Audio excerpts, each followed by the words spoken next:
exercer o direito do voto. E eu creio que todos que estão aqui nessa noite, assim o fizeram.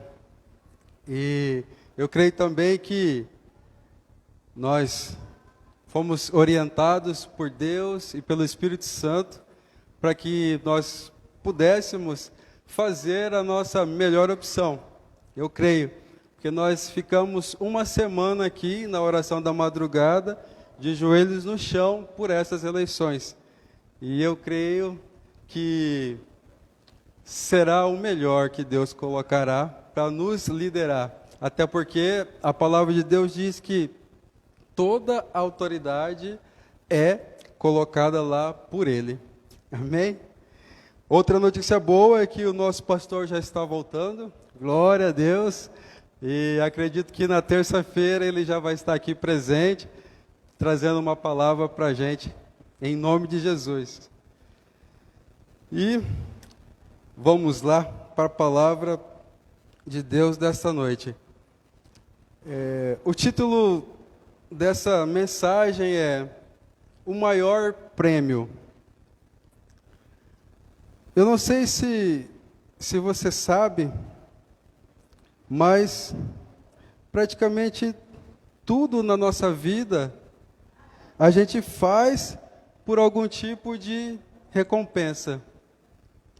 Talvez você nunca parou para pensar, mas você trabalha e você deseja uma recompensa.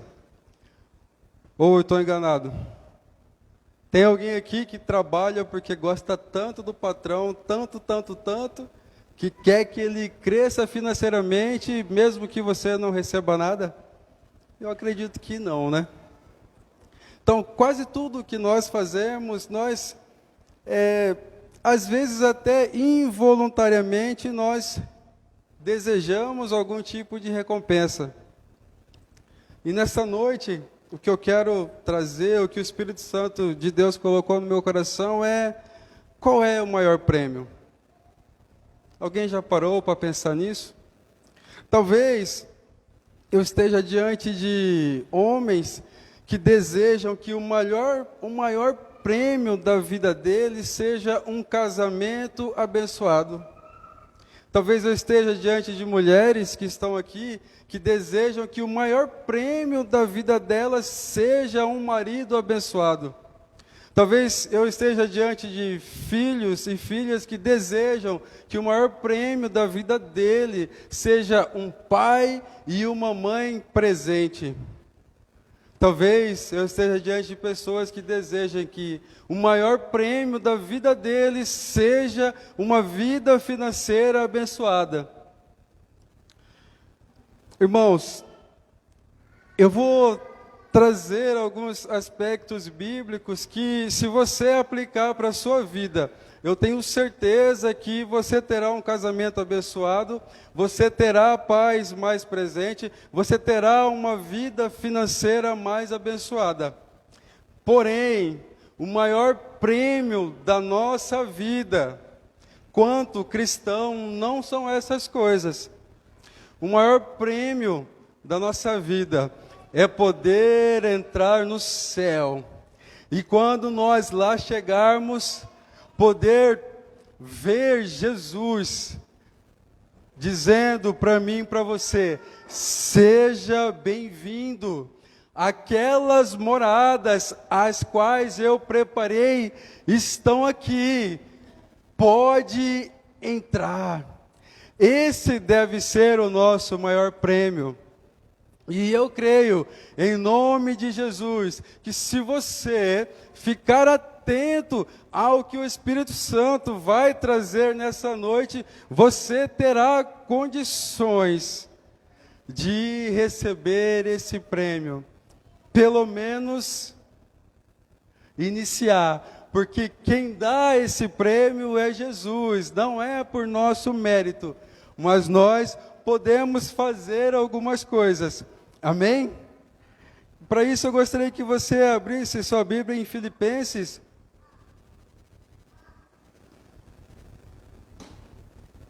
Filipenses capítulo 3.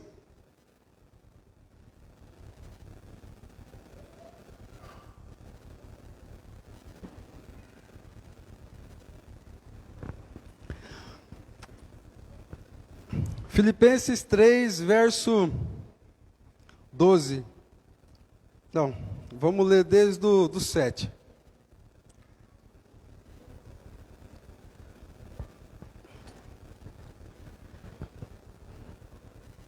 A palavra do Senhor diz assim,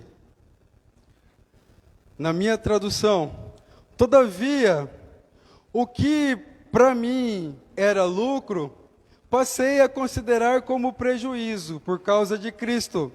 Mais do que isso, compreendo que tudo é uma completa perda, quando comparado à superioridade do valor do conhecimento de Cristo Jesus, meu Senhor, por quem decidi perder todos esses valores, os quais considero como esterco, a fim de ganhar Cristo e ser encontrado nele, não tendo por minha a justiça que procede da lei, mas sim a que é outorgada por Deus mediante a fé.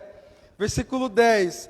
Para conhecer Cristo e o poder da sua ressurreição e a participação nos seus sofrimentos, identificando-me com ele na sua morte, com o propósito de, seja como for a ressurreição dentre os mortos, nela estar presente.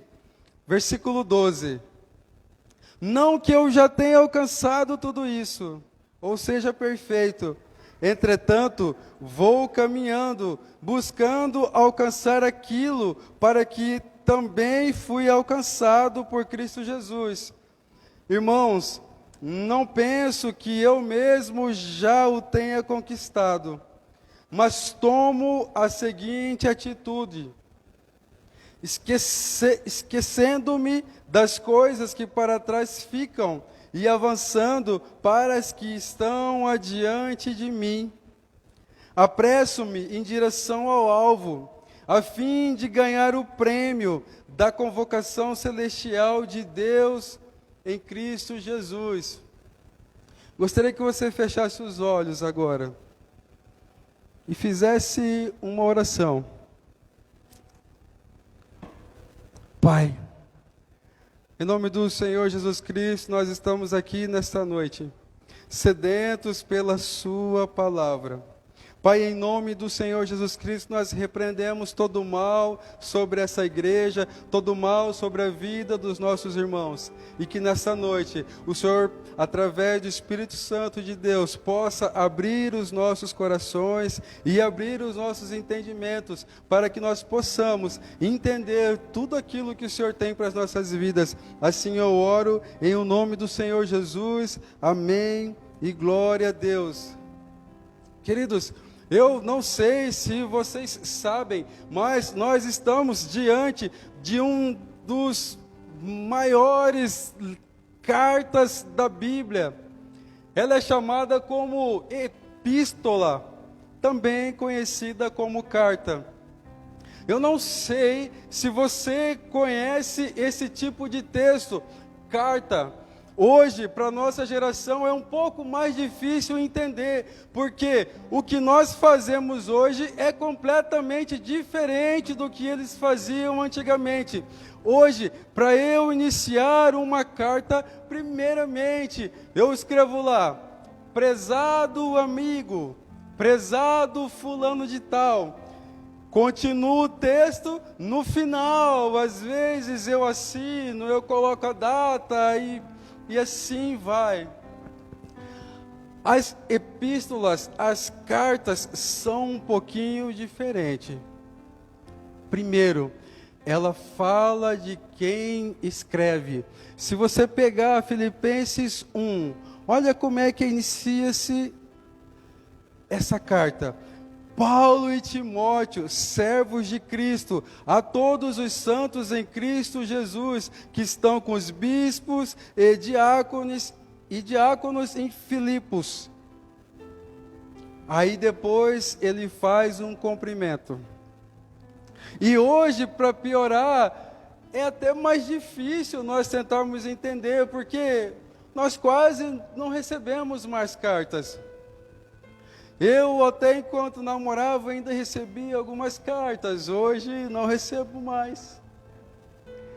Mas, não sei você, de vez em quando eu recebo alguma cartinha sua conta vence tal dia. Essa é ruim, mas eu recebo. Eu não sei se você recebe. Hoje, o que nós mais recebemos são e-mails. E, salvo engano, a tradução de carta é e-mail. É ainda mais difícil para nós compreendermos. Mas eu quero chamar a sua atenção essa noite para essa carta em especial. Essa carta que foi direcionada aos filipenses. Paulo, ele escreve essa carta para esse povo de Filipos. É uma das cartas mais pessoais da Bíblia. Paulo, ele amava tanto esse povo, que ele fez uma carta com alguns propósitos, que daqui a pouco eu vou falar quais são. Só que ele amava tanto, ele queria tão bem a esse povo, que ele foi capaz de resumir em 4 capítulos um amor gigantesco. Tanto é que dos maiores versículos que nós podemos ver, que eu já vi estampada em carros, em casas, é: tudo posso naquele que me fortalece. É de Filipenses. Aquele que começou a boa obra irá concluir. É de Filipenses. Por isso eu prossigo para o alvo. É de Filipenses. Agora, pensa comigo. O quanto era difícil a informação naquela época.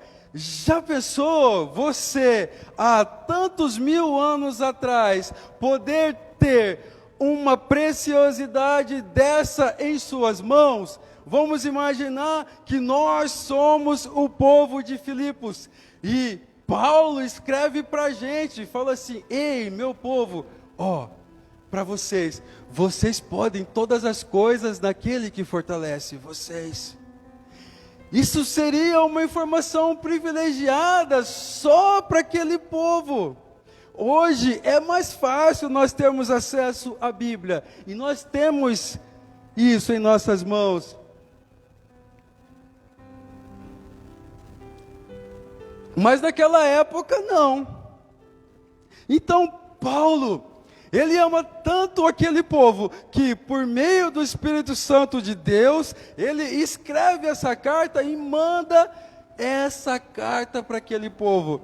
Paulo está dizendo assim, ei, eu vou dar algumas dicas para vocês.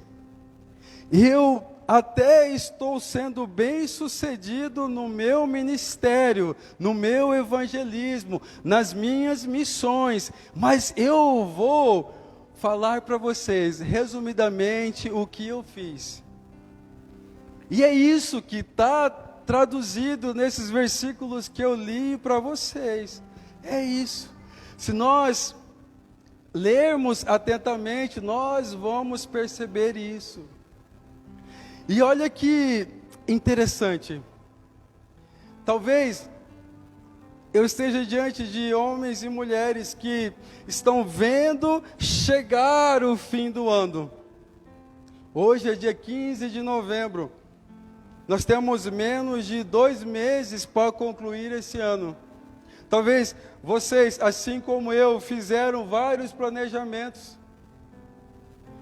E com certeza, se não conseguiu concluir alguns desses planejamentos, irão colocar a culpa na pandemia. Eu não consegui emagrecer porque eu não podia sair de casa. Eu não consegui fazer um outro curso porque eu não poderia sair de casa. Só que às vezes você colocou no papel isso, emagrecer, atualizar-se profissionalmente, e não concluiu. Eu quero dizer para você que ainda dá tempo. Hoje nós estamos no ápice, no topo dos cursos à distância.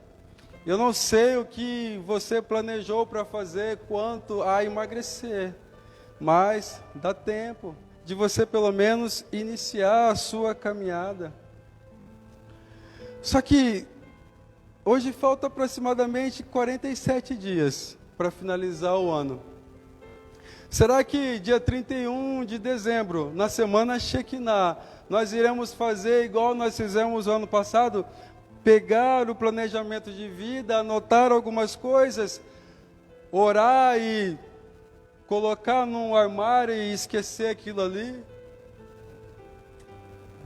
Se você prestar atenção nessa mensagem, você vai perceber que para ter sucesso em algumas coisas, é simples. É simples. Só que nós precisamos fazer. E Paulo, ele revelou esse segredo para esse povo, esses filipenses. E algo fantástico é que Paulo, ele escreve para esse povo, mas algo que chama a atenção está registrado em Atos 16, que eu gostaria que você abrisse a sua Bíblia nesse momento. Atos 16.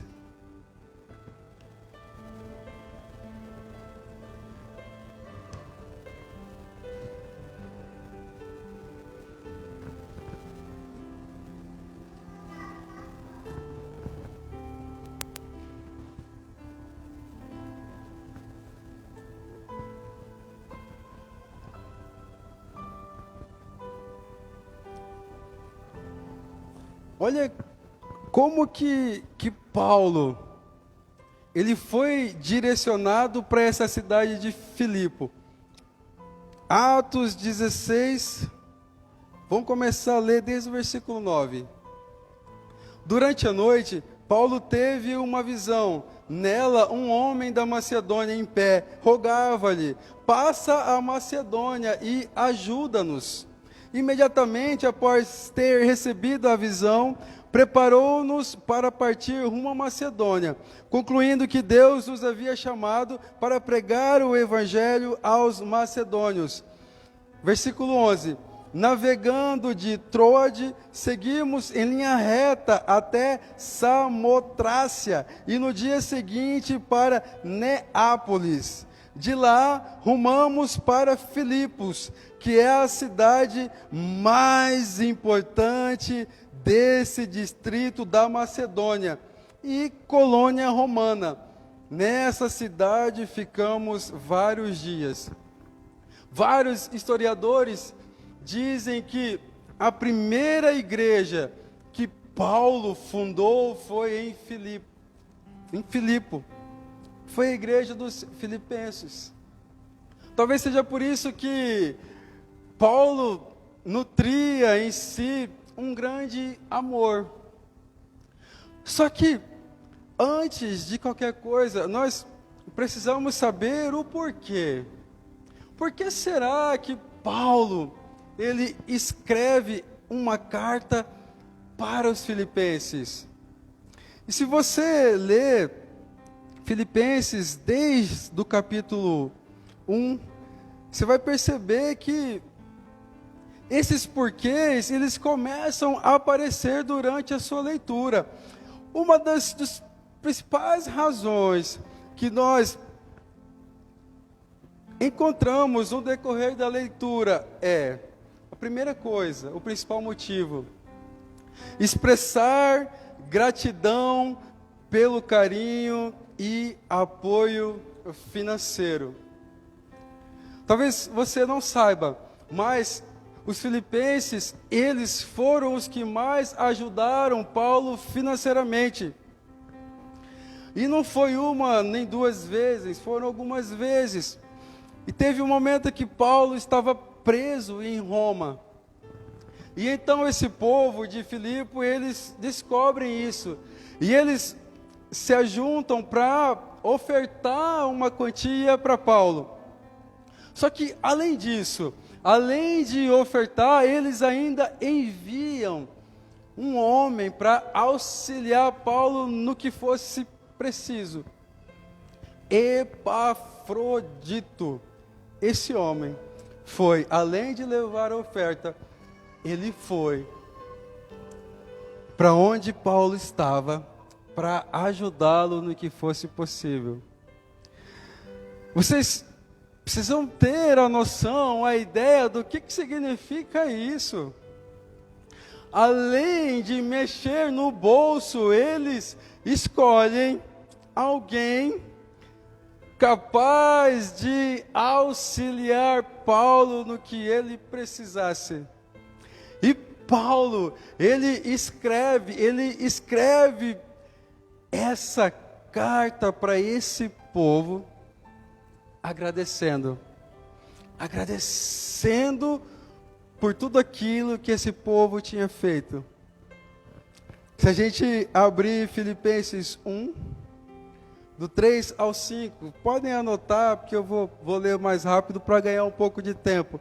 Olha o que está escrito: dou graças ao meu Deus todas as vezes que me recordo de vós, em todas as minhas súplicas, em vosso benefício sempre oro com alegria, em razão da vossa cooperação, na causa do Evangelho, desde o primeiro dia até agora.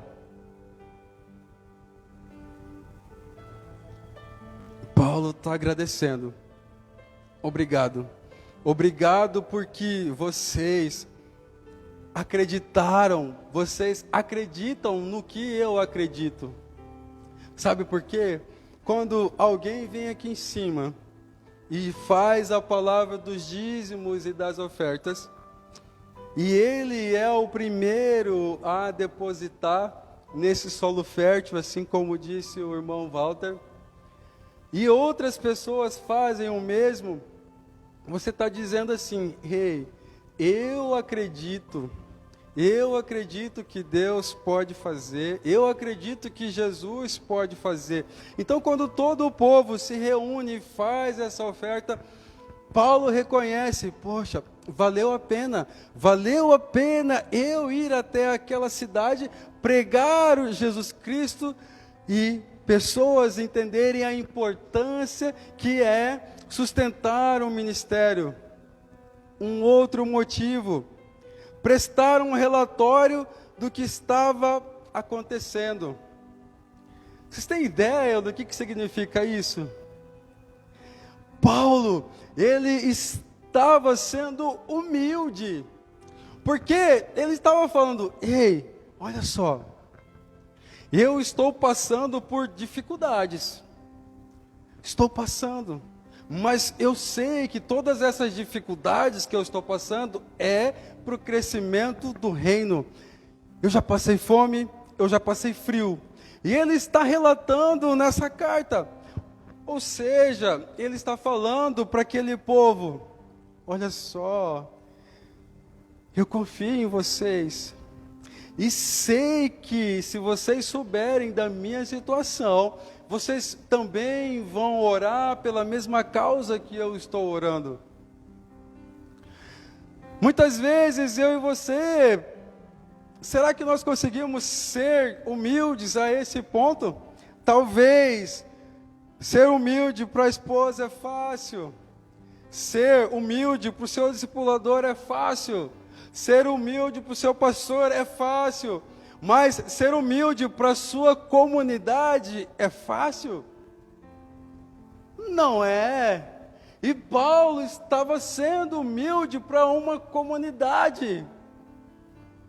Se nós lermos Filipenses 12, olha só, 1:12.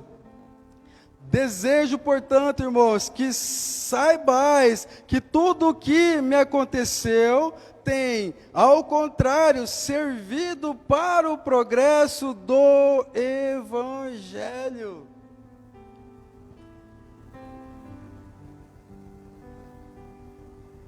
Será que você consegue entender isso? Um homem de Deus, eu creio que é o principal, depois de Jesus, é o principal nome do Novo Testamento, Paulo.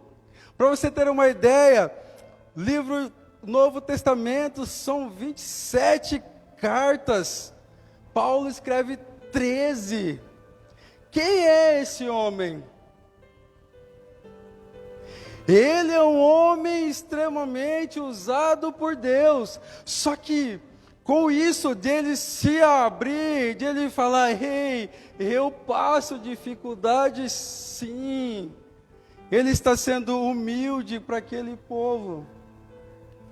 Um outro propósito desse livro de Filipenses, exortar para a igreja para ser mais humilde. O que é isso?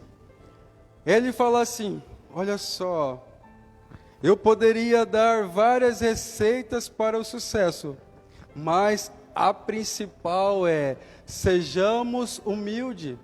Porque primeiro você precisa ler o livro para entender, eu estou resumindo só.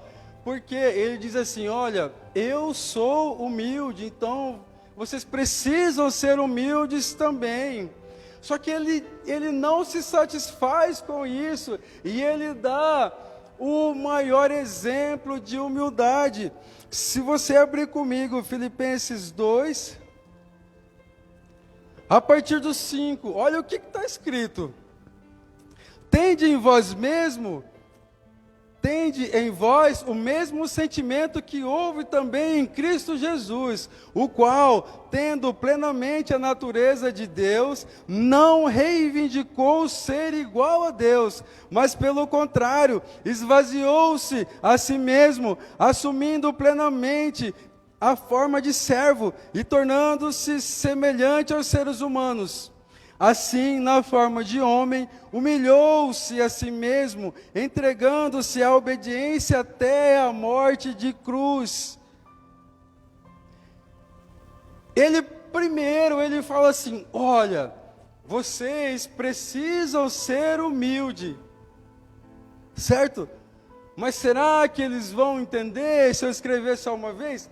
Tá bom, seja humilde, porque eu sou humilde. Porque na realidade Paulo era o pai da fé desse povo. Ou seja, se eles foram despertados para acreditar em Jesus Cristo, foi porque Paulo pregou a primeira vez, inspirado por Jesus, inspirado pelo Espírito Santo. Mas ele sim, ele tinha autoridade para falar, eu sou humilde, seja humilde como eu. Mas ele não contente, ele cita o maior exemplo de humildade que já passou nessa terra. Jesus, ele era filho de Deus, é filho de Deus, mas ele em momento algum reivindicou isso. Em momento algum ele falou, eu sou filho de Deus, não faça isso comigo. Não.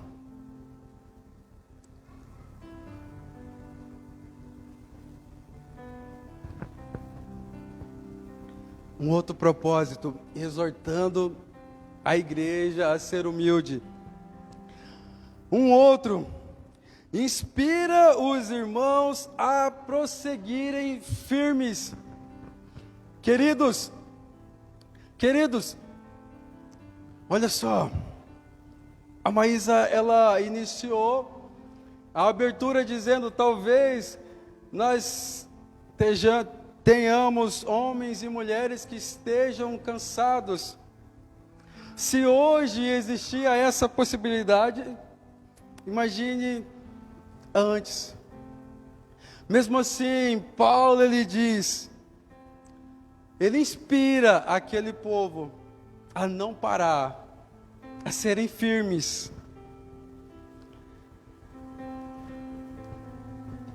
É o que eu li em Filipenses 3,13. Irmãos, não pense que eu mesmo já tenha conquistado, mas toma a seguinte atitude: esqueço-me das coisas que para trás ficam e avanço para as que estão adiante de mim. Paulo dizendo, siga firme. Independente do que esteja acontecendo na sua vida, siga em frente, não pare. Isso são os propósitos dessa carta. Olha que amor. Olha o que Paulo faz, o que Paulo fala para esse povo. Olha a revelação de Paulo, do Espírito Santo de Deus, por meio da vida de Paulo para esse povo. E esse povo de Filipe era o mais importante daquela região.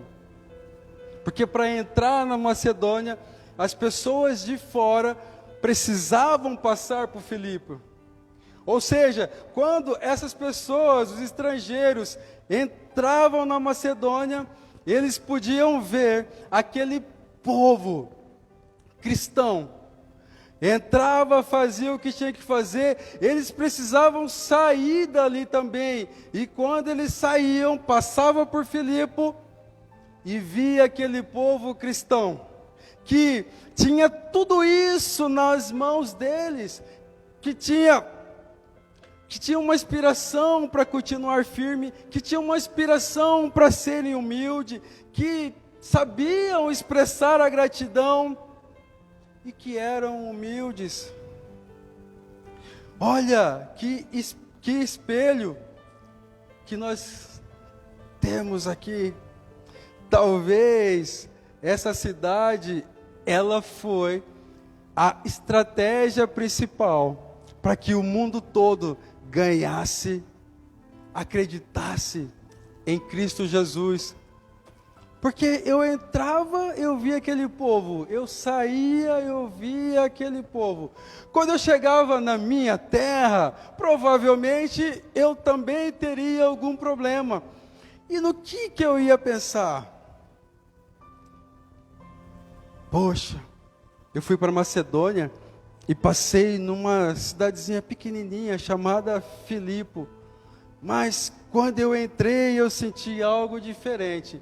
E quando eu fui embora, eu senti a mesma sensação. Só que agora eu preciso de uma força.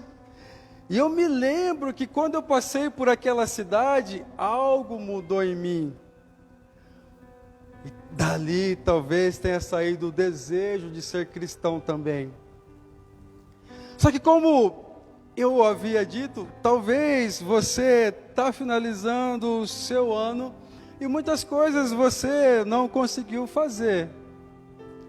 Talvez você não conseguiu porque adotou uma estratégia errada, ou porque não era para ser, ou porque Deus não permitiu.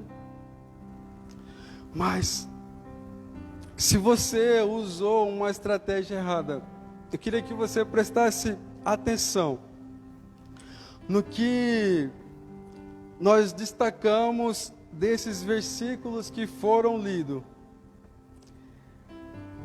Se nós voltarmos essas leituras que eu fiz de Filipenses 3, do 7 até o 14, você vai notar algumas palavras especiais. Entre elas, podemos destacar propósito, atitude, motivação, proatividade e libertação. Existem outras também, mas eu gostaria de trabalhar essas.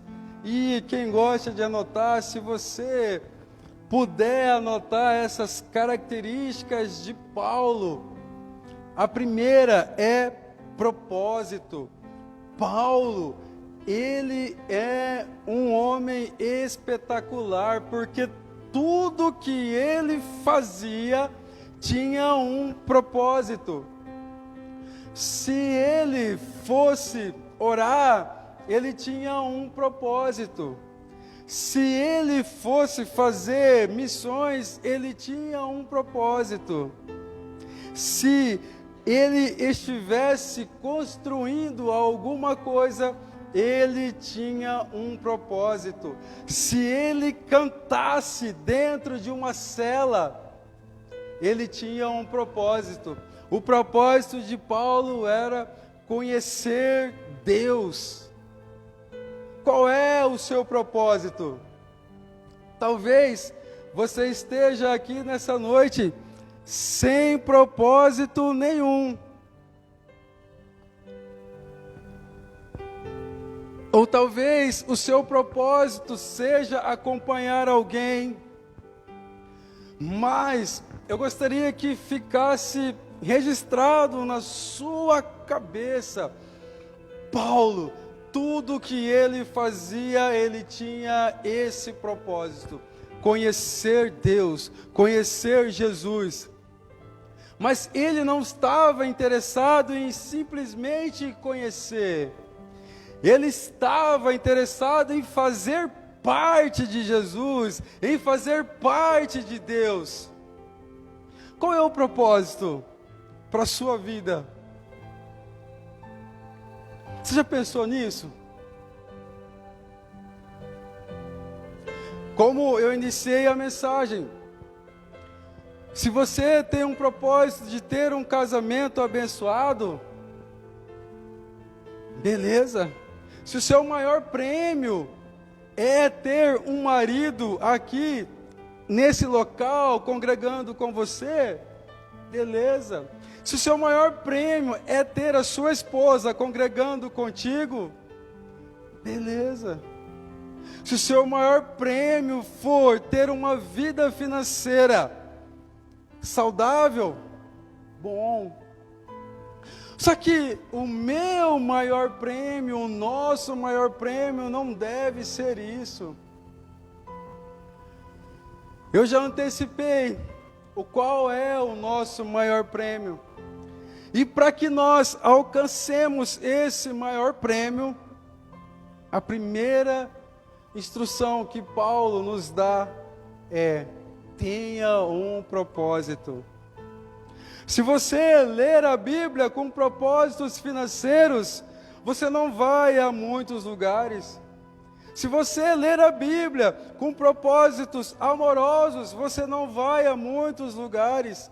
Mas se você ler a Bíblia com o propósito de conhecer Jesus, de conhecer Deus, você vai receber o maior prêmio de um cristão.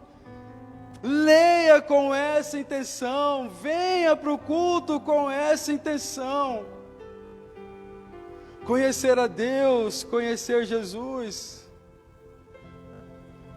Algo também que chama a atenção de Paulo é a atitude dele.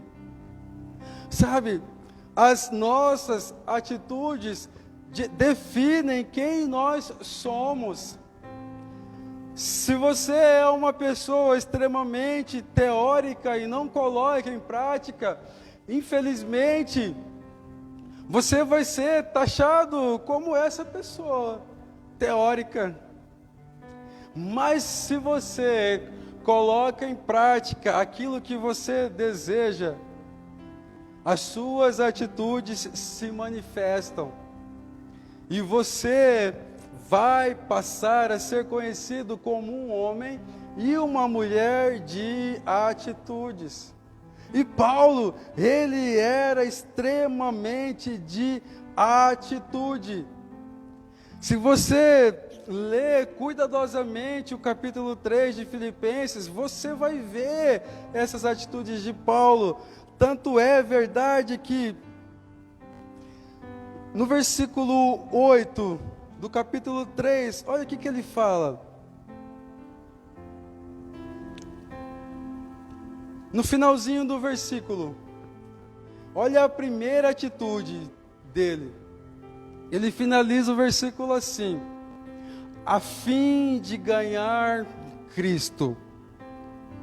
Uma atitude. No versículo 8 também, versículo 10. Olha o que ele fala no comecinho: para conhecer Cristo. Todas as atitudes dele tinha isso, a fim de ganhar a Cristo, para conhecer Cristo, no versículo 10. Versículo 12, prossigo para alcançar. Olha a atitude desse homem. Nós precisamos ser conhecidos como homens e mulheres de atitudes. Se você aplicar esses conhecimentos na sua vida, eu tenho certeza que muita coisa vai mudar.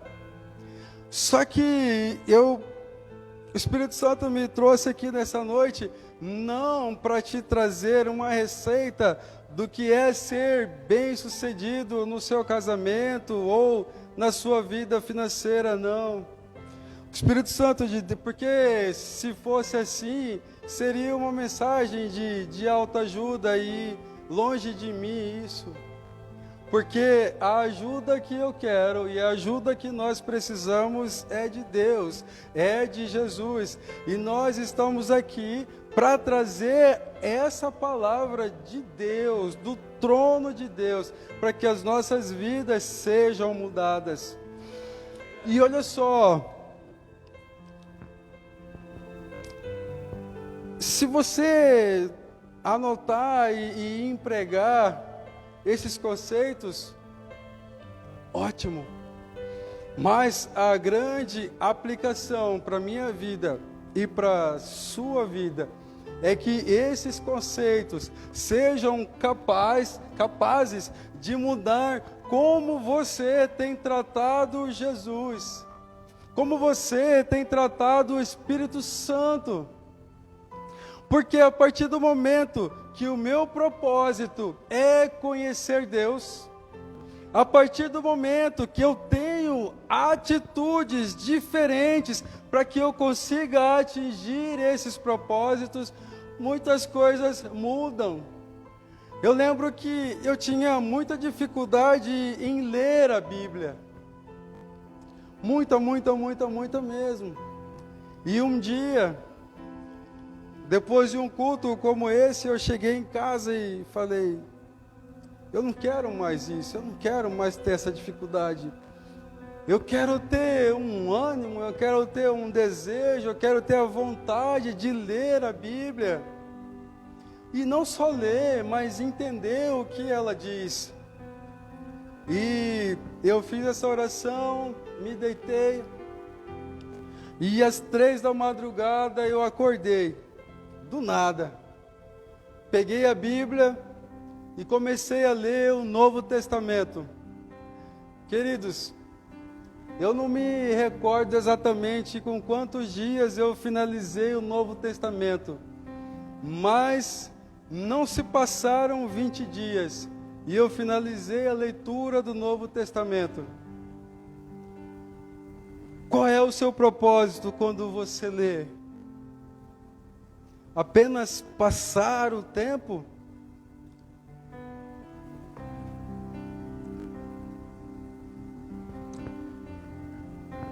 Eu sei, eu creio, que se a partir de hoje você ter um novo propósito, as coisas serão diferentes. Algo interessante também, motivação. A motivação de Paulo, para quem não sabe, motivação é uma palavra composta de motivo mais ação. Em resumo, é o que te leva a fazer alguma coisa. E para quem conhece a obra missionária de Paulo, sabe o quanto ele se dedicou, o quanto ele se destacou, não por ele próprio, sim pelo Espírito Santo de Deus que estava na vida dele, mas a motivação de Paulo, como já foi dito algumas vezes, porque se mistura muito esses conceitos de motivação, propósito e atitude.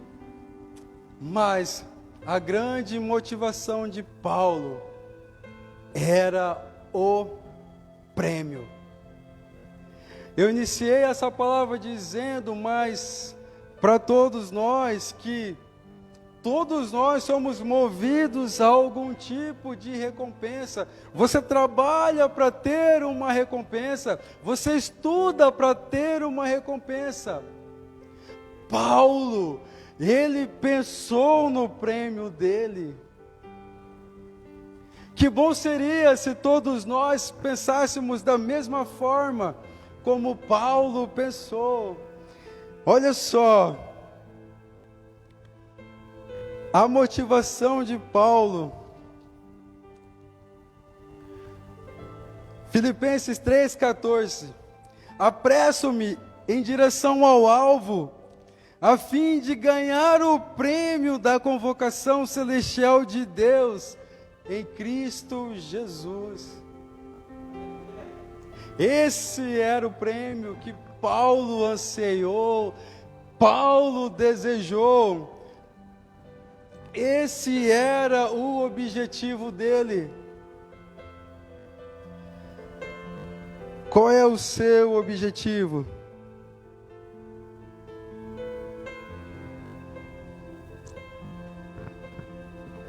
O interessante é que, antes de trazer a palavra para a igreja, a palavra ela é direcionada para o pregador.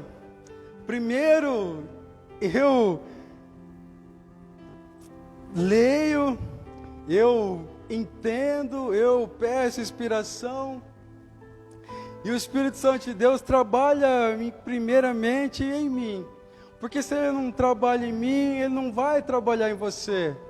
Então, antes de trazer essa palavra, você pode ter certeza que eu já chorei no meu quarto, eu já meditei nessas palavras, eu já me imaginei lá há tantos mil anos atrás. E é por isso que essa palavra tem um poder tão penetrante como uma espada de 2 gumes, porque ela corta aí, mas ela corta aqui também. Por isso que a palavra de Deus é maravilhosa. Algo também, Paulo não era acomodado. Olha o que está dizendo no versículo 13. Irmãos, não penso que eu mesmo já o tenha conquistado, mas tomo a seguinte atitude: esqueço-me das coisas que para trás ficam e avançando para as que estão diante de mim. Paulo era um homem proativo, ou seja, ele era aquela pessoa que não se acomodava, porque ele adquiria um conhecimento, ele fazia o evangelismo, na visão de várias pessoas estava ótimo, estava maravilhoso, mas ele sempre queria um pouco mais, ele sempre ia além. E a palavra de Deus ela é muito clara quanto a isso para mim e para você. Jesus fala em uma das suas parábolas: se alguém te pedir para caminhar 1 milha, caminhe 2. Ei!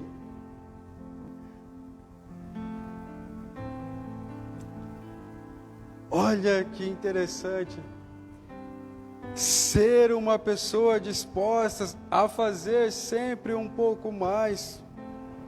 Se você parar para observar um pouco, no ambiente de trabalho, a pessoa que mais se destaca é aquela pessoa mais proativa, é aquela pessoa que sempre está fazendo, sempre deseja aprender um pouco mais.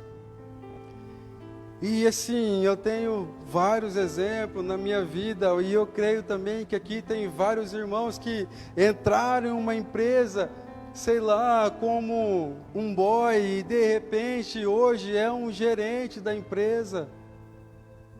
Por quê? Porque se esforçou, porque não ficou parado, foi proativo e desejou não parar.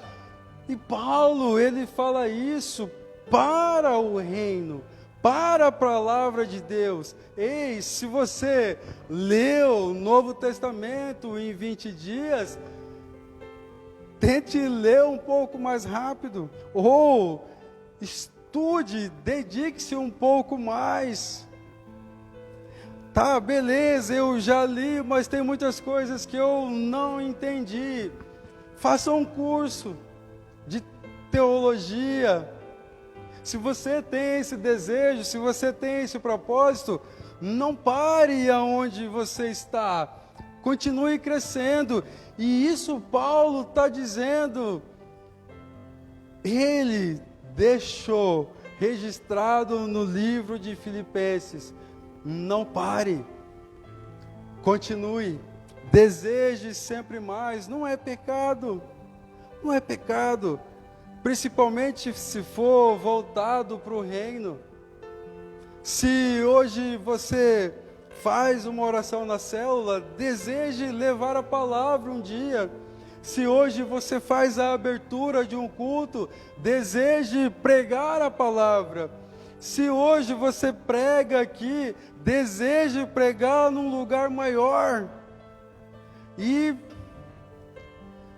é isso que Paulo está querendo dizer para mim e para você nessa noite. Não pare. E esses conceitos eu consigo aplicar em várias áreas da minha vida. Um outro ponto importantíssimo. Paulo, ele era liberto.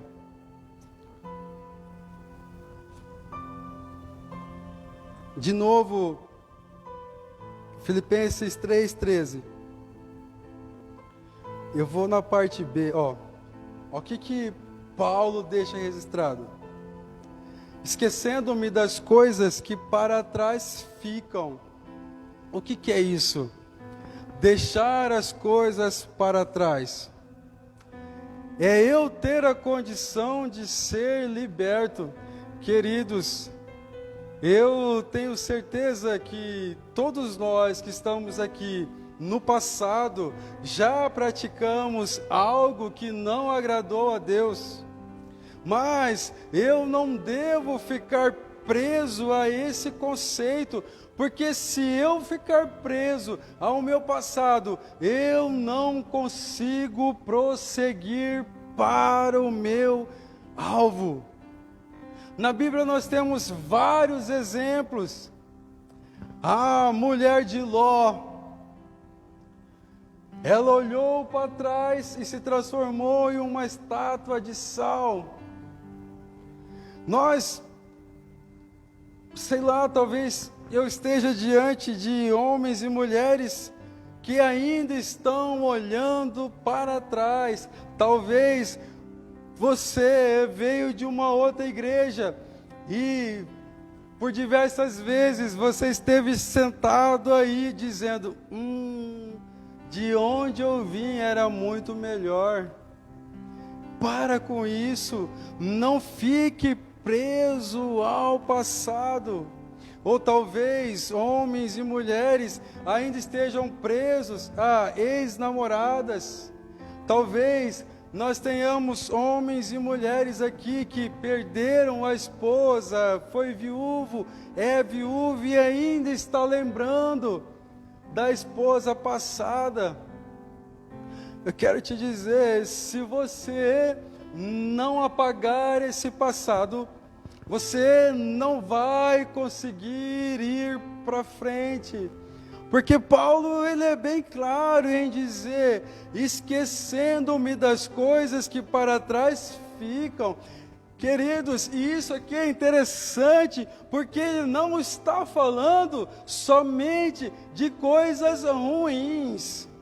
Ele está falando de coisas boas também que ele viveu, mas mesmo assim, ele decidiu largar lá atrás, porque mesmo que eu tenha vivido coisas boas lá atrás, se eu não abandonar essas coisas, eu não consigo ter coisas melhores na frente. Eu não consigo. Sabe, quando eu leio o Velho Testamento, Eu vejo Deus fazendo maravilhas. É bom ver o registro de Moisés chegando próximo à sarça ardente. É bom ler Samuel, quando Samuel registra o momento em que Davi luta contra um gigante. É ótimo. Só que eu e você não podemos ficar presos somente nisso. Porque se Deus fez lá atrás, Ele pode fazer hoje. Se Deus fez na vida de Moisés, na vida de Davi, Ele pode fazer na sua vida. Ele pode fazer. Só que a partir do momento em que eu leio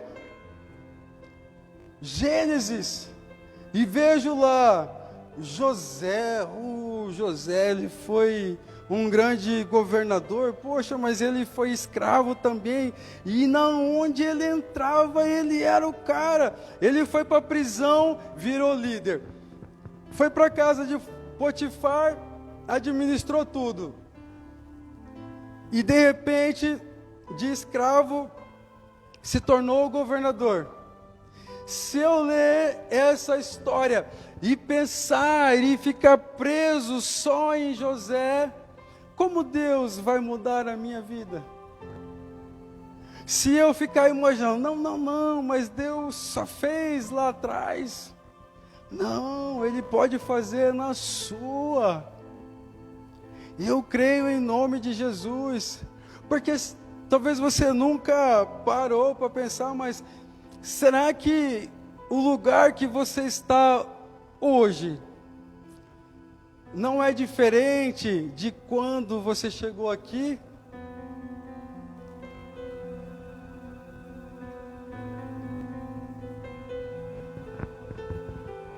O meu lugar em Cristo Jesus mudou.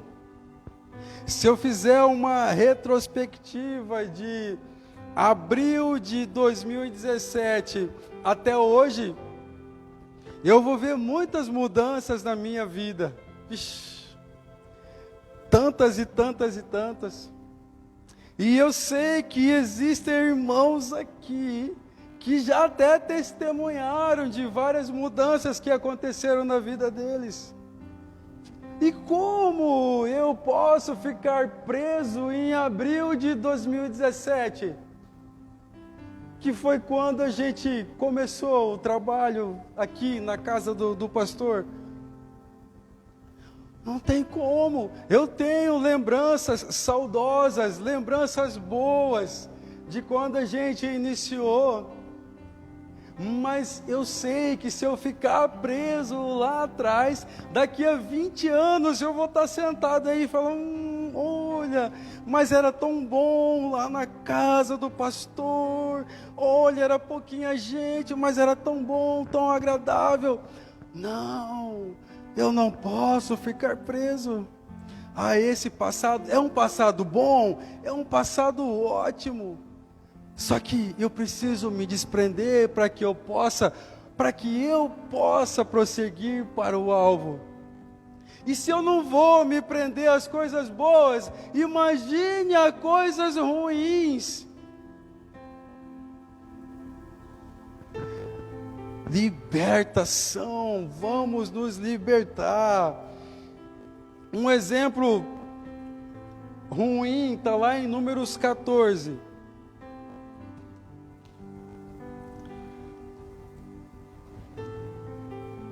Números 14, verso 1. Olha o que está escrito aqui. Então toda a congregação elevou a voz, puseram-se a gritar, e o povo chorou muito aquela noite. Todos os israelitas reclamaram contra Moisés e Arão, e exclamavam: antes tivéssemos morrido na terra do Egito, antes morrêssemos todos neste deserto. E por que Yahvé nos traz a essa terra? Para nos fazer perecer a espada, para entregar como presa ao inimigo as nossas mulheres e as nossas crianças. Não nos seria melhor voltar para o Egito? E murmuravam uns com os outros: escolhamos um líder e voltemos para o Egito. O povo de Israel, o povo de Deus, estava querendo voltar ao passado, voltar ao Egito. Eles estavam presos ainda a essa condição de escravos. E às vezes eu e você achamos que não tem nada a ver ficar preso ao passado. Tem, sabe por quê? Olha só qual foi a consequência de estar preso ao passado para aquele povo. Números 28, portanto, é Deus falando: ide e transmiti a essa gente o oráculo do Eterno, o Senhor. Eis que eu vivo e por meu nome juro que vos tratarei exatamente de acordo com as vossas petições. Assim, os cadáveres tombarão neste deserto, todos vós os recenseados, todos os listados, desde a idade de 20 anos para cima, vos que tendes reclamado contra mim. Nenhum de vós entrareis na terra que, com mão erguida, como ato de juramento, prometi dar-lhes para vossa habitação, exceto Calebe, filho de Jefoné, e Josué, filho de Naum.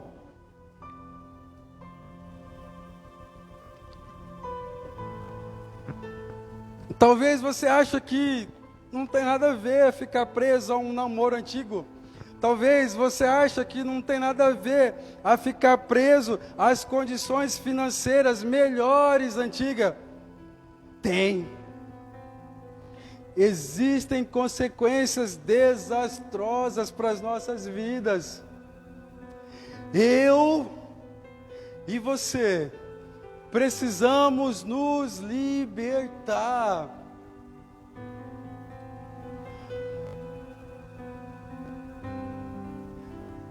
Você precisa sair daqui nessa noite com essas palavras na cabeça, com essas características de Paulo. Paulo, ele tinha um propósito.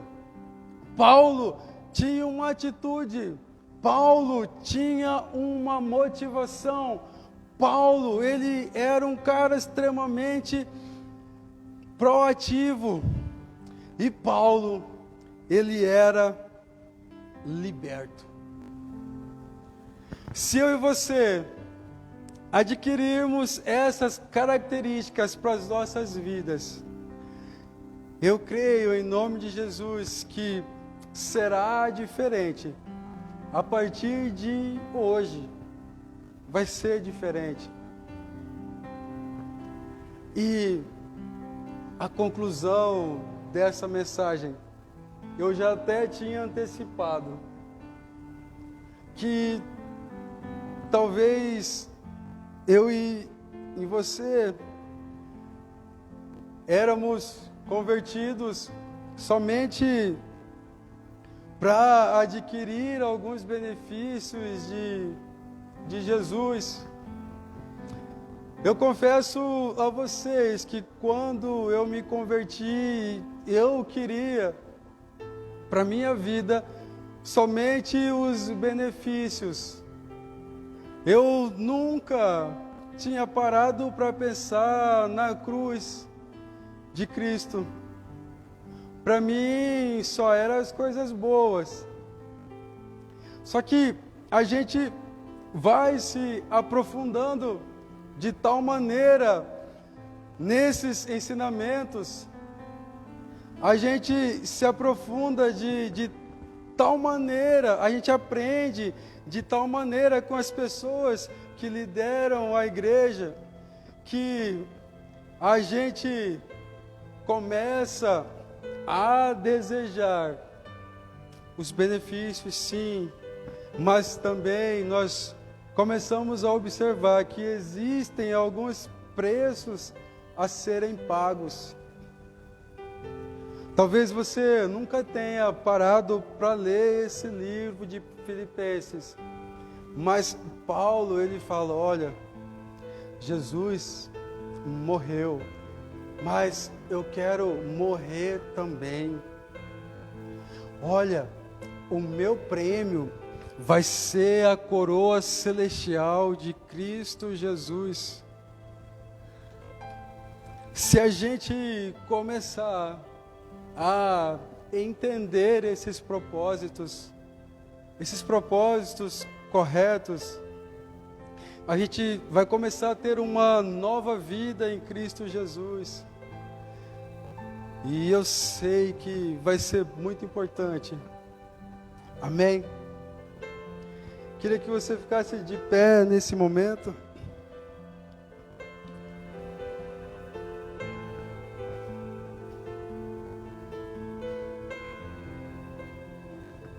E fechasse os seus olhos.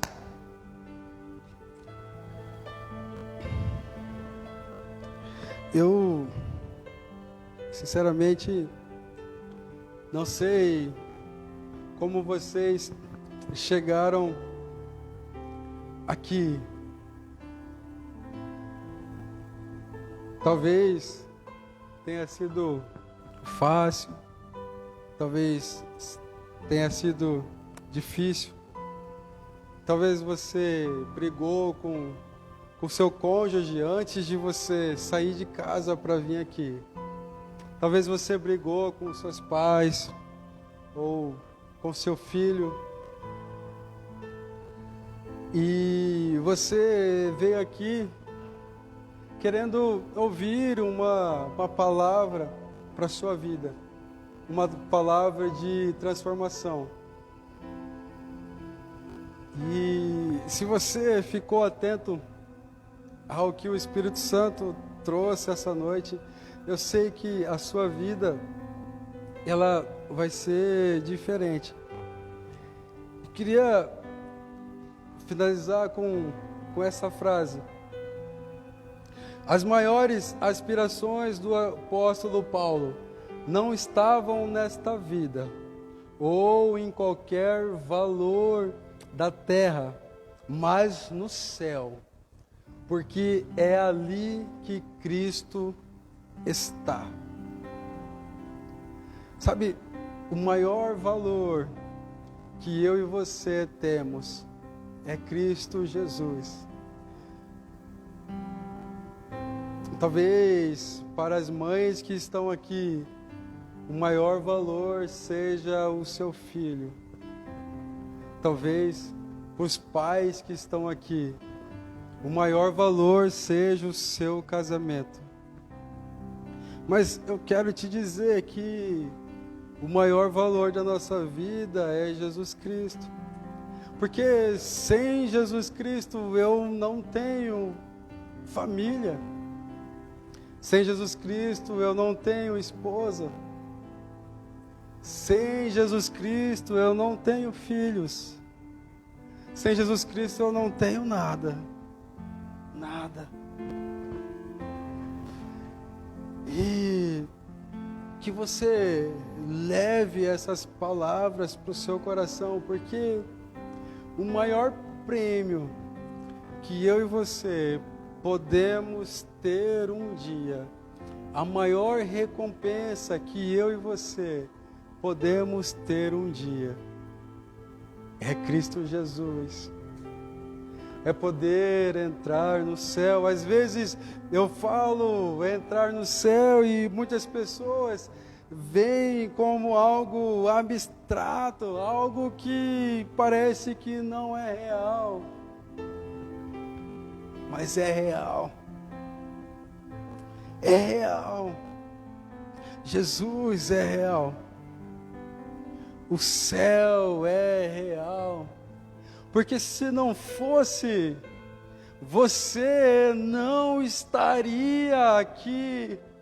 Porque você é o responsável pela sua vida, não é? Então, se você está aqui, é porque você acredita, algo aí em você acredita que tudo isso que nós falamos, tudo aquilo que nós pregamos é real. Porque você poderia estar em qualquer lugar. Ninguém te obrigou a estar aqui. Ninguém. Você ouviu, ainda que pequeno, um chamado aí no seu coração. Não é à toa, não é à toa. É porque você deseja a mesma recompensa que Paulo desejou. É porque você deseja a mesma recompensa que eu estou falando desde o começo.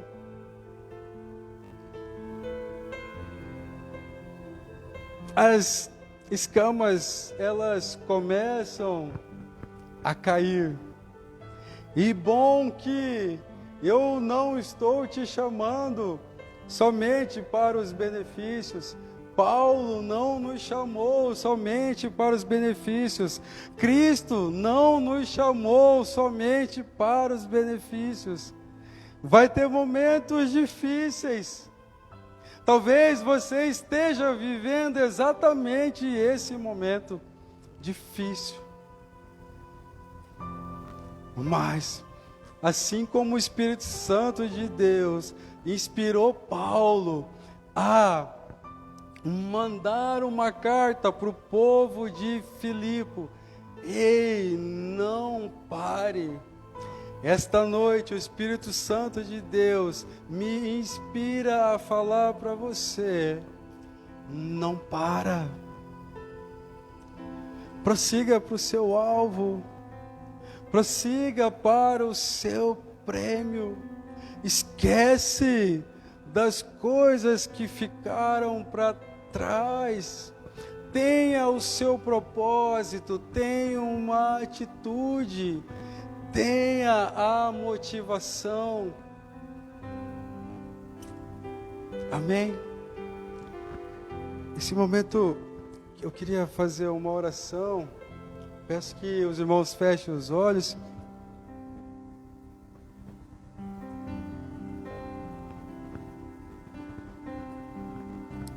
Pai,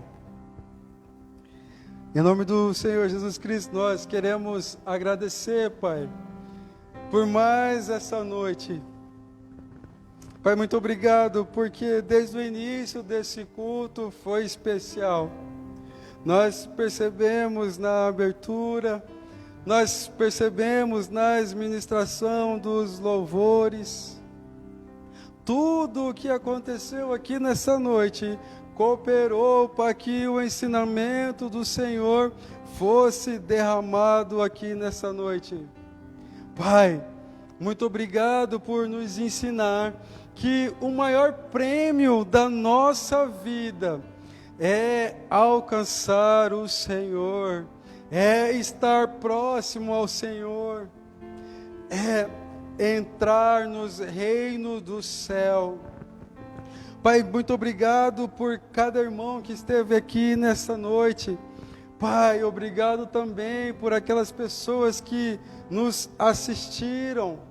Pai, em nome do Senhor Jesus Cristo, que essa palavra tenha penetrado, Pai, a alma dos meus irmãos e tenha trabalhado em todos os sentidos, para que eles entendam a importância de